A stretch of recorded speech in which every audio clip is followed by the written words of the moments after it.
Hello everyone, AKS IAS main శిక్షణ free ఇనిషియేటివ్కి స్వాగతం. This is Santosh కోక. ఈ రోజు క్వశ్చన్ చూసే ముందు స్మాల్ అనౌన్స్మెంట్ అనేది చూద్దాం. TGPSC, APPSC group 1 and 2 English and Telugu medium new batch అనేది 11th November 2024 నుంచి స్టార్ట్ చేయబడింది. ఇందులో భాగంగా prelims come mains integrated coaching, offline, live, online classes అనేవి అందుబాటులో ఉన్నాయి. సో దీనికి సంబంధించి ఈ వివరాల కోసం ఈ నెంబర్కి కాల్ చేసి తెలుసుకోవచ్చు. సో మెయిన్ శిక్షణ టుడేస్ క్వశ్చన్ మనకి సబ్జెక్ట్ సమాజానికి సంబంధించి వెరీ ఇంపార్టెంట్గా మనం తీసుకుంటున్నాం. 30th November 2024కి discuss the significance of granting recognition to indigenous languages like Kaubru for the socio cultural economic empowerment of marginalised communities in India. ఇక్కడ 3 స్టెప్స్ అనేవి మనం రెగ్యులర్గా ఫాలో అవుతున్నాం. విత్ ఇన్ టైమ్ అండ్ స్పేస్తో మనకి కంప్లీట్ చేయడానికి ఆన్సర్స్ని మనం ఈ టెక్నిక్ అనేది స్మార్టెస్ట్గా మనం యూజ్ చేస్తున్నాం, రైట్. మొదటి స్టెప్లో మనకి క్వశ్చన్ రీడింగ్ అనేది చాలా ఇంపార్టెంట్. ఒక్క నిమిషంలో మనకి ఇక్కడ ఇంపార్టెంట్గా క్వశ్చన్ ట్యాగ్స్, కీవర్డ్స్ అనేవి ఫోకస్ చేయాలి. ఎన్ని పార్ట్స్లో ఇచ్చారు ఇక్కడ క్వశ్చన్ అనేది అర్థం చేసుకుంటే ఒకటే ఒక పార్ట్లో ఇచ్చారు. సో ఒకే ఒక క్వశ్చన్ ట్యాగ్తో మనకి ఇక్కడ ఉంది విత్ డిఫరెంట్ కీవర్డ్స్, రైట్.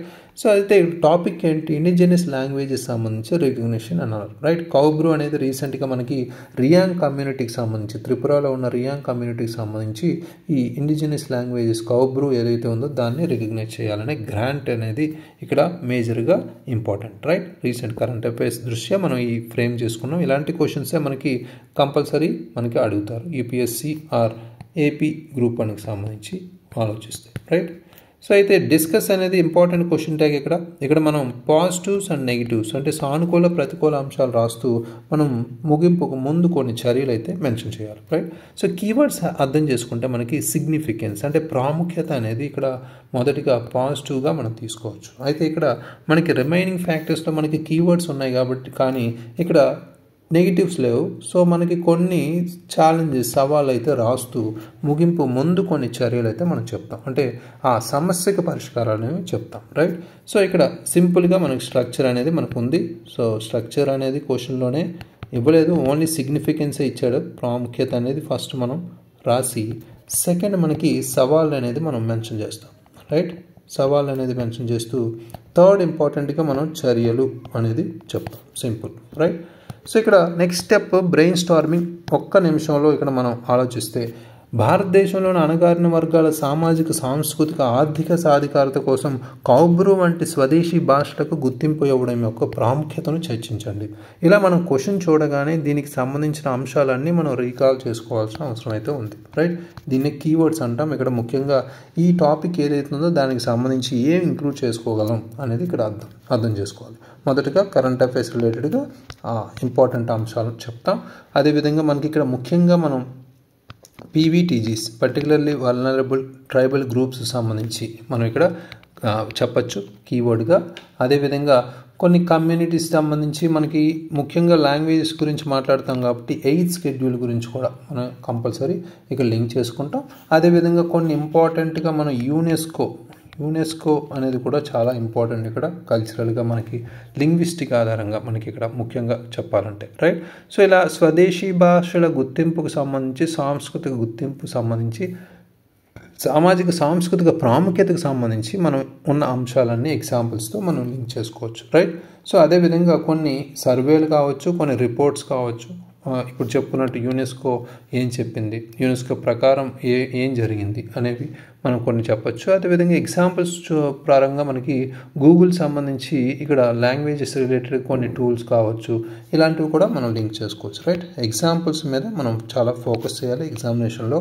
అయితే పరిచయానికి వచ్చేస్తే ఫస్ట్ కరెంట్ అఫైర్స్ ఇంట్రడక్షన్తో స్టార్ట్ చేస్తాం కాబట్టి రీసెంట్గా మనం ఈ కౌబ్రూ అనే భాష ఏదైతే ఉందో దాని గుర్తింపుకు సంబంధించి ఏదైతే డిమాండ్ చేశారో ఆ రియాంగ్ కమ్యూనిటీ సభ్యులు తమ భాష అయిన కౌబ్రూకి గుర్తింపు ఇవ్వాలని ప్రభుత్వాన్ని అభ్యర్థించారు కాబట్టి దీని గురించి మనం రాస్తాం.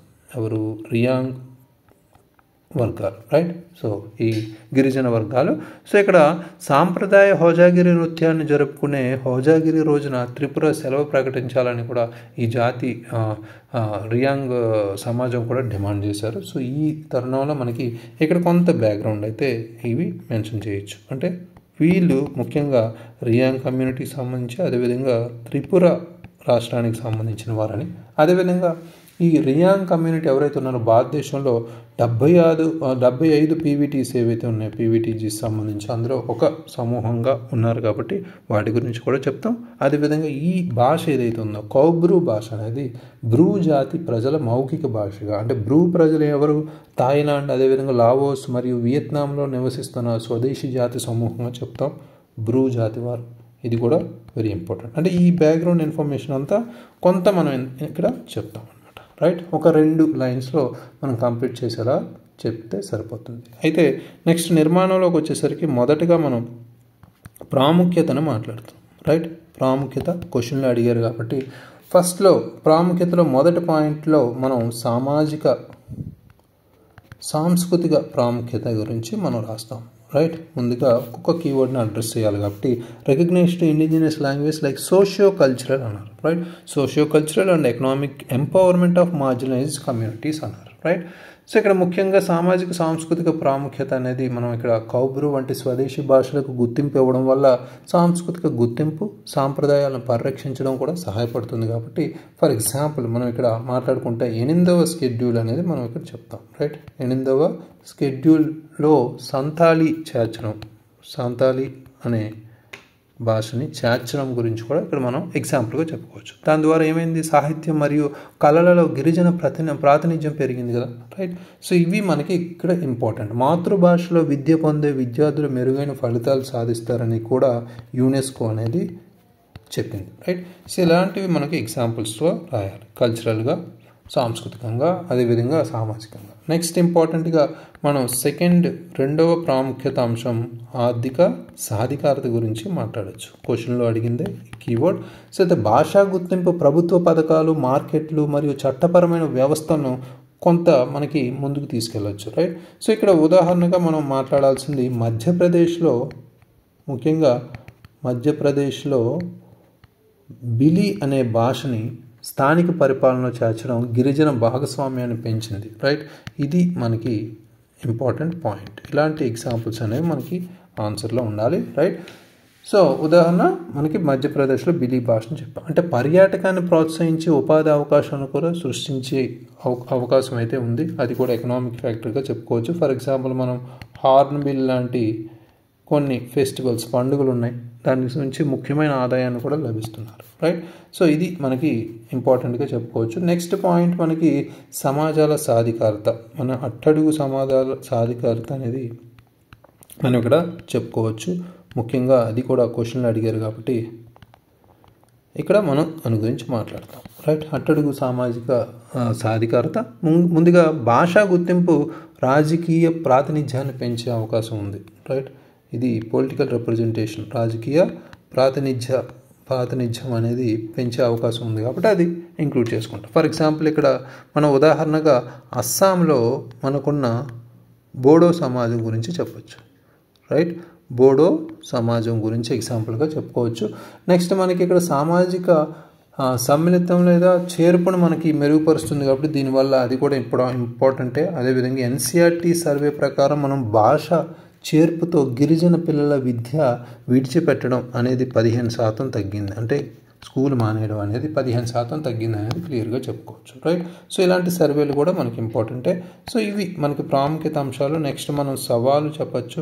సవాలు మాట్లాడుకుంటే ముఖ్యంగా ఈ క్వశ్చన్లు అడగపోయినప్పటికీ డిస్కస్ అనే క్వశ్చన్ ట్యాగ్ ఆధారంగా మనం ప్రాముఖ్యత, పాజిటివ్, సానుకూల అంశాలతో పాటు ప్రతికూల అంశాలు కూడా చెప్పాలి. రైట్, ఇక్కడ సవాళ్ళకు వచ్చేసరికి యునెస్కో ప్రకారం మొత్తం మనకి 197 భారతీయ భాషలు తీవ్ర ప్రమాదంలో ఉన్నాయి, అంటే ఎండేంజర్డ్గా ఉన్నాయని చెప్తున్నారు. రైట్, అదొక ఇంపార్టెంట్ పాయింట్. నెక్స్ట్ నిధులు కావచ్చు, మనకి నిధుల లేము అయితే ఉంది, నిధులు లేవు. అదేవిధంగా మనకి డాక్యుమెంటేషన్ అంటే పత్రబద్ధీకరణ అనేది కూడా మనకి లేదు. రైట్, మనకి డాక్యుమెంటేషన్ అనేది ప్రాపర్గా లేదు. దాంతోపాటు రాజకీయ మద్దతు కూడా లేదు, పొలిటికల్ సపోర్ట్ కూడా మనకి లేదు. దానివల్ల మనకి ఈ సమస్యలు అయితే ఏర్పడుతున్నాయి. అంటే ఈ లాంగ్వేజ్, ఈ భాషలు ఏవైతే ఉన్నాయో వాటి గుర్తింపుకు చాలా ఆలస్యం అవుతుంది. రైట్, ఇవి మేజర్గా సవాళ్ళుగా చెప్పుకోవచ్చు.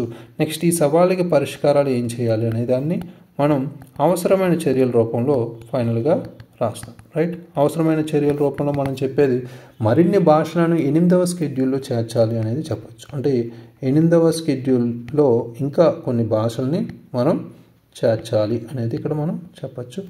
నెక్స్ట్ మనం ఈ భాషలను మనం ఇప్పుడు చెప్పుకున్న పత్రబద్ధీకరణ అంటే డిజిటలైజేషన్ చేయడానికి మనం ముఖ్యంగా సాంకేతికతను ఉపయోగించుకోవచ్చు. ఫర్ ఎగ్జాంపుల్ ఆర్టిఫిషియల్ ఇంటెలిజెన్స్ సాధనాలు అంటే కృత్రిమ మేధ సాధనాలు టూల్స్ అనేవి మనం ఉపయోగించుకోవచ్చు, రైట్. సో ఫర్ ఎగ్జాంపుల్ మనకి ఆల్రెడీ మనకున్న ఎగ్జాంపుల్ చూసుకుంటే గూగుల్ యొక్క ఎండేంజర్డ్ లాంగ్వేజెస్ ప్రాజెక్ట్ అంటే అతి తీవ్ర ప్రమాదకరమైన ఉన్న జాతులకు సంబంధించి అది మనకి భాషలకు సంబంధించి ప్రాజెక్ట్ అయితే ఉంది, right. Endangered languages project, right. So very very important example ఇది రిలేటెడ్గా. అంటే ఇప్పుడు సాంకేతికంగా మనం ఏం చేయగలం అనేది కూడా కంపల్సరీ అవసరమైన చర్యలో రాయాలి, రైట్. ఫైనల్గా భాషా ప్రోగ్రామ్కి సంబంధించి భాషా కార్యక్రమాలకి నిధులను మనకు చాలా అవసరం. భాషా కార్యక్రమాలు భాషకు సంబంధించి ముందుకు తీసుకెళ్ళాలంటే కార్యక్రమాలు అందులో మనకి నిధులు అవసరం. అదేవిధంగా ఈ సామాజిక మనకి భాగస్వామ్యం కూడా అవసరం, రైట్. సామాజిక భాగస్వామ్యం ఇది కూడా ఇంపార్టెంటే. సో ఇవి మనకు అవసరమైన చర్యలు. అయితే ముగింపుకు వచ్చేసరికి మనకి ఒక భవిష్యత్తును ఉద్దేశించి మనం మాట్లాడతాం కాబట్టి ముఖ్యంగా ఇక్కడ వాళ్ళకి విద్య ప్రొవైడ్ చేయడం కావచ్చు, లేదా సాధికారత అనేది, అదేవిధంగా పాలనలో మనం స్వదేశీ భాషలను మనం చేర్చడం అనేది మనం లింక్ చేసుకోవాలి, రైట్.